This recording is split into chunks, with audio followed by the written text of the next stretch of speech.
Hello everyone and welcome to this lesson on preposition. এই ক্লাসে আমরা শিখব প্রিপোজিশন কি, প্রিপোজিশন কখন ব্যবহৃত হয়, প্রিপোজিশনের প্রকারভেদ এবং কিভাবে আমরা সঠিকভাবে প্রিপোজিশন ব্যবহার করতে পারি তার কিছু সহজ এক্সাম্পল। তো প্রথমে আমরা জেনে নেই প্রিপোজিশন কি। প্রিপোজিশনকে এভাবে সংজ্ঞায়িত করা যায়: A preposition is a word that shows the relationship of a noun or a pronoun to another word or phrase in the sentence. সহজ বাংলায় বললে কি জিনিস? প্রিপোজিশন হচ্ছে এক ধরনের শব্দ যেটা বাক্যের মধ্যে অন্য কোনো শব্দ বা ফ্রেজের সঙ্গে তার একটা সম্পর্ক স্থাপন করে। যেমন এখানে যে উদাহরণটা আমরা লিখলাম, She put the book on the table. এখানে দেখুন, দ্য বুক এটা হচ্ছে একটা নাউন, বই একটা জিনিসের নাম। দ্য টেবিল এটা হচ্ছে আর একটা জিনিসের নাম, এটাও একটা নাউন। প্রিপোজিশন শব্দটা কি করলো? এদের মাঝখানে বসলো এবং এইদের দুজনের মাঝে একটা সম্পর্ক স্থাপন করে দিল। আমি যদি এখান থেকে অন কথাটাকে উঠিয়ে দিই তাহলে কি হবে? আমি যদি মনে করি যে এখানে অন নাই, তাহলে দেখেন কি হবে, she put the book the table. সে বইটি রাখলো, টেবিলটি। বাক্যের মধ্যে কিন্তু জাস্ট দুইটা নাউন আছে এখানে এবং এদের মধ্যে কিন্তু কোনো সম্পর্ক আছে এরকম কোনো কিছু বোঝা যাবে না। তো প্রিপোজিশনের কাজ হচ্ছে সে বাক্যের মধ্যে বিভিন্ন যে শব্দগুলো থাকে বা ফ্রেজ থাকে তাদের মধ্যে সে সম্পর্ক স্থাপন করে। বিশেষত সে বসে নাউন বা প্রোনাউনের আগে এবং অন্য নাউন বা প্রোনাউনের সঙ্গে তাদের একটা সম্পর্ক স্থাপন করে। তো প্রিপোজিশনকে অর্থ এবং ব্যবহার অনুযায়ী বিভিন্নভাবে ভাগ করা যায়। এই যেমন preposition of time, preposition of place, preposition of direction. ইংরেজি ভাষাতে প্রায় 1.5 শতাধিক প্রিপোজিশন রয়েছে। আমরা আজকের ক্লাসে দেখব যে সবচেয়ে বেশি ব্যবহৃত কিছু প্রিপোজিশন এবং কিছু টিপস যে কিভাবে আমরা সহজে প্রিপোজিশন ব্যবহার করতে পারি। প্রথম আমরা যে প্রিপোজিশনের ব্যবহার দেখব তা হচ্ছে ইন। ইনের একটা অর্থ রয়েছে, সেটা হচ্ছে মধ্যে। তো কিসের মধ্যে? সাধারণত বড় স্থানের মধ্যে যখন বোঝানো হয় তখন ইন বসে। বড় স্থানের মধ্যে কীরকম একটা উদাহরণ দিয়ে দেখাই। যেমন বোর্ডে আমি যে উদাহরণটা লিখেছি, উই লিভ ড্যাশ বাংলাদেশ। আমরা বসবাস করি কোথায়? বাংলাদেশের মধ্যে বা ভিতরে। যখন মধ্যে বা ভেতরে বোঝাবে তখন আমরা ইন বসাবো। এছাড়াও যখন কোনো স্পেস, কোনো গ্রুপ বা কোনো কন্টেইনারের মধ্যে কোনো কিছু বোঝাবে তখনও আমরা ইন ব্যবহার করব। যেমন এখানে যে উদাহরণগুলো আমি লিখেছি পরের একটু খেয়াল করুন। She put the keys in her pocket. সে চাবিগুলো তার পকেটের ভেতরে রেখে দিল। আবার এর পরের যে উদাহরণটা আমি লিখেছি, there is a lot of sugar in this cake. তার মানে হচ্ছে কি, এই কেকের ভেতরে অনেক বা এই কেকের মধ্যে অনেক চিনি রয়েছে। তো যখনই কোনো কিছুর ভেতরে কোনো কিছু রয়েছে বা বড় কোনো স্থান বুঝাবে তার আগে সবসময় ইন বসবে। এছাড়াও ইনের আরও কয়েকটা ব্যবহার রয়েছে, আমরা একটু দেখছি। কোনো নির্দিষ্ট একটা সময়, সেই নির্দিষ্ট সময়টা হতে পারে সাল, কোনো একটা ঐতিহাসিক তারিখ, ঋতু, মাস, এগুলোর নামের আগে ইন বসে। যেমন এখানে কিছু উদাহরণ আমি লিখেছি। হি ওয়াজ বর্ন ইন 2000। সে 2000 সালে জন্মগ্রহণ করেছে। তারপর দেখেন, we became independent in 16th December 1971। 1971 সালের 16ই ডিসেম্বর আমরা স্বাধীন হয়েছিলাম, ঐতিহাসিক তারিখ, তার আগে ইন বসলো। দ্য কাকো সিংস ইন দ্য স্প্রিং। বসন্তে কোকিল ডাকে। দ্য স্প্রিং এটা হচ্ছে ঋতুর নাম, তার আগে ইন বসলো। আবার কারো বা কোনো কিছুর অবস্থা বোঝাতে ইন ব্যবহৃত হয়। যেমন এই উদাহরণগুলো একটু খেয়াল করি। She is in love with him. তারপর he is in trouble for breaking the rules. তো এখানে অবস্থা বোঝাতে কিন্তু ইন বসে। আবার কোনো কারণে কোনো কিছু ঘটেছে এরকম বোঝাতেও ইন ব্যবহৃত হয়। যেমন এই উদাহরণগুলো, শি ক্রাইড ইন পেইন। সে ব্যথায় কেঁদে উঠলো বা ব্যথার কারণে সে কেঁদে উঠলো, ইন বসলো এখানে। He died in a car accident. সে একটি গাড়ি দুর্ঘটনায় মারা গেল, তো এখানেও কি হলো? ইন। এবার আমরা আসি অ্যাটের ব্যবহারে। অ্যাট কোন কোন ক্ষেত্রে ব্যবহৃত হয়? ইনের মতো অ্যাটও কিন্তু স্থান বোঝাতে ব্যবহৃত হয়। তো ইন বসে সাধারণত বড় স্থানের ক্ষেত্রে, অ্যাট বসে ছোট স্থানের ক্ষেত্রে। যেমন এই উদাহরণটা আমরা খেয়াল করি। He works at the bakery. সে বেকারিতে কাজ করে। বেকারি একটা ছোট জায়গা, এটা বোঝাতে কিন্তু অ্যাট বসেছে। এছাড়া যখন নির্দিষ্ট সময় বোঝানো হয় সেই সকল ক্ষেত্রে কিন্তু অ্যাট বসে। যেমন এই উদাহরণটা, I will meet you at 5 o'clock, একদম নির্দিষ্ট সময় করে বোঝানো হয়েছে। যখন এরকম নির্দিষ্ট করে সময় বোঝানো হবে সেই সময় কিন্তু অ্যাট বসবে। তাছাড়া কেউ কোনো বিষয়ে দক্ষ এরকম বোঝাতে কিন্তু অ্যাট বসে। যেমন he is good at English, তার মানে সে ইংরেজিতে ভালো, মানে ইংরেজিতে দক্ষ, এরকম দক্ষতা বোঝাতে অ্যাট বসাতে পারি। এবার আমরা যে প্রিপোজিশনটা দেখব সেটা হচ্ছে অন। অনের একটা অর্থ রয়েছে, অনের অর্থ হচ্ছে উপরে। যেমন প্রথম উদাহরণটা, the book is on the table, যখন কোনো কিছুর উপরে একদম লেগে আছে এরকম বোঝাবে তখন কিন্তু আমরা অন বসাবো। এছাড়া পরের এক্সাম্পলটা আমরা একটু দেখি, the painting is on the wall, পেন্টিংটা ওয়ালের উপরে, যখন এরকম বোঝানো হবে তখন কিন্তু অন বসবে। আবার নির্দিষ্ট করে যখন কোনো সময় বা তারিখ বোঝানো হবে তখন অন বসে। যেমন his birthday is on July 7th। এছাড়াও আরও একটা অর্থে অন ব্যবহৃত হতে পারে, সেটা হচ্ছে যাত্রার মাধ্যম হিসাবে। যেমন she came here on a bus, একটা বাস দিয়ে সে এখানে আসলো, তো এখানে যাত্রার মাধ্যম বুঝিয়েছে। যখন এরকম বুঝাবে সে সকল ক্ষেত্রে কিন্তু আমরা অন বসাবো। এবার আমরা যে প্রিপোজিশনটি দেখব সেটি হচ্ছে টু। টু দুইটা অর্থে ব্যবহৃত হয় বেশিরভাগ ক্ষেত্রে। একটা হচ্ছে কোনো দিকে বা কারো কাছে এরকম বুঝাতে, এবং আরেকটা হচ্ছে উদ্দেশ্যে। যেমন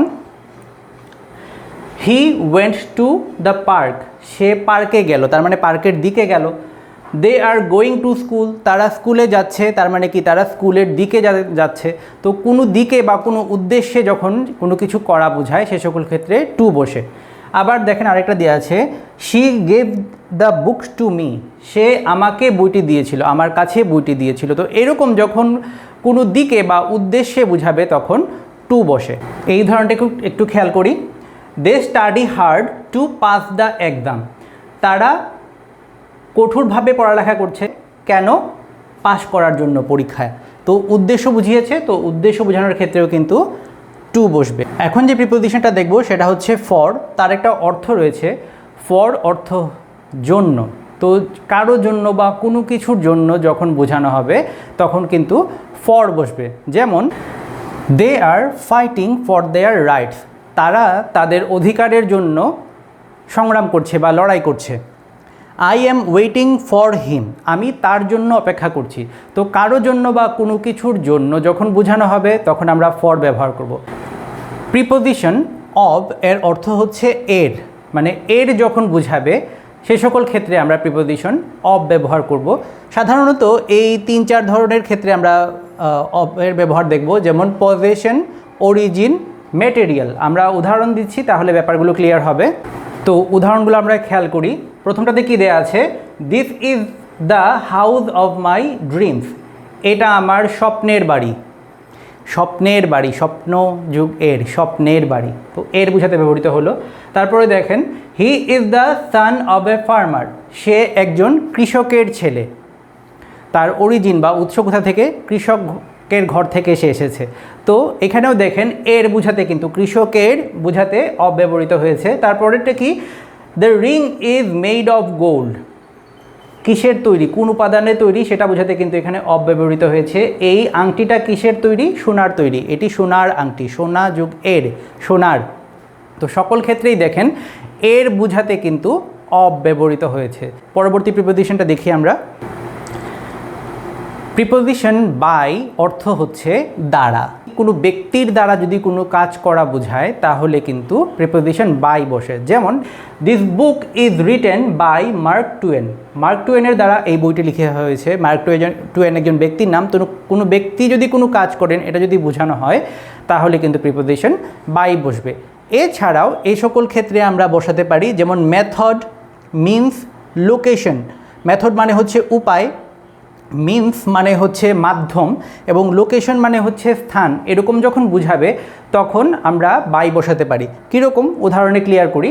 যেমন he learned English by watching movies, movie দেখার মাধ্যমে বা সিনেমা দেখার মাধ্যমে সে ইংরেজি শিখেছে। তো মাধ্যম বোঝাতে কিন্তু এখানে বাই বসেছে। তারপর means she travels by plane often, সে সব সময় প্লেনে যাতায়াত করে। তো কিসে যাতায়াত করে, যাতায়াতের মাধ্যম বোঝাতে এখানে বাই বসেছে। এবং এখানে দেখেন কি লেখা আছে last one, the store is by the bank. স্টোরটা ব্যাংকের পাশে অবস্থিত, তার মানে এখানে লোকেশনটা বুঝিয়েছে পাশে, তাই না? তো এরকম যখন বোঝানো হবে সে সকল ক্ষেত্রে বাই বসবে। প্রিপোজিশন উইথ এর অর্থ হচ্ছে সঙ্গে বা সাথে। তো কীরকম, যেমন উদাহরণটা দেখুন, he lives with his parents. সে তার বাবা মায়ের সঙ্গে বসবাস করে। তো সঙ্গে বুঝাতে এখানে উইথ বসলো। She is angry with me. সে আমার সঙ্গে রাগ করেছে। তো সঙ্গে বা সাথে বুঝাতে আমরা এখানে উইথ ব্যবহার করতে পারি। এছাড়াও আরও দুইটা কাজে আমরা উইথ ব্যবহার করতে পারি। যদি আমরা কোনো বস্তু দ্বারা কোনো কাজ করা হয়েছে এরকম বুঝাই, সে সকল ক্ষেত্রে আমরা উইথ বসাতে পারি। যেমন he cut the cake with a knife. সে একটা চাকু দ্বারা কেকটি কাটলো। তো কোনো বস্তু দ্বারা যখন কোনো কাজ করা বুঝাবে তখন আমরা উইথ বসাতে পারি। আবার কেউ কোনো কাজ কিভাবে করেছে সেটা বোঝাতেও আমরা উইথ বসাতে পারি। যেমন শি স্পোক উইথ কনফিডেন্স। সে আত্মবিশ্বাসের সঙ্গে কথা বলল। তো কোন উপায়ে কোনো কাজ করলো এরকম বোঝাতে আমরা উইথ ব্যবহার করতে পারি। প্রিপোজিশন ফ্রম ব্যবহৃত হয় হতে অথবা থেকে বোঝাতে। যেমন I got a letter from my sister. আমি আমার বোনের থেকে একটি চিঠি পেয়েছি, বা বোনের হতে একটি চিঠি পেয়েছি, এরকম বোঝাতে কিন্তু আমরা এখানে ফর্ম ব্যবহার করলাম।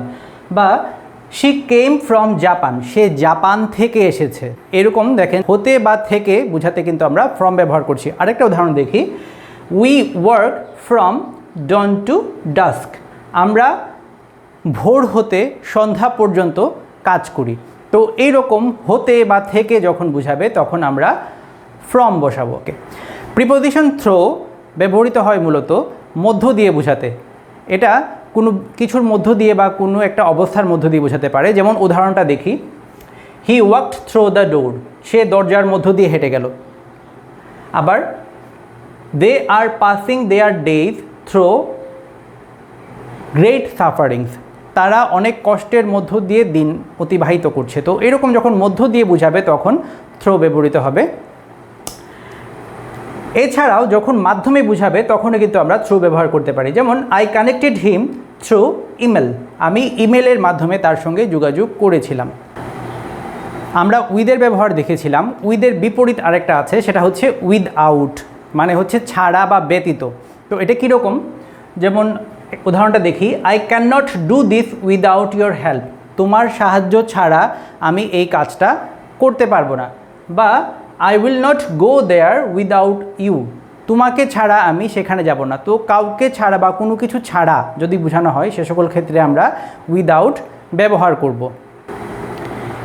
ইনটু ব্যবহৃত হয় মূলত বাহির থেকে ভেতরে যদি কোনো মুভমেন্ট বোঝায় সে সকল ক্ষেত্রে। যেমন he entered into the room.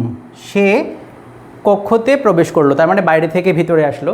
আবার দেখেন দে ডাইভড ইনটু দ্য পুল।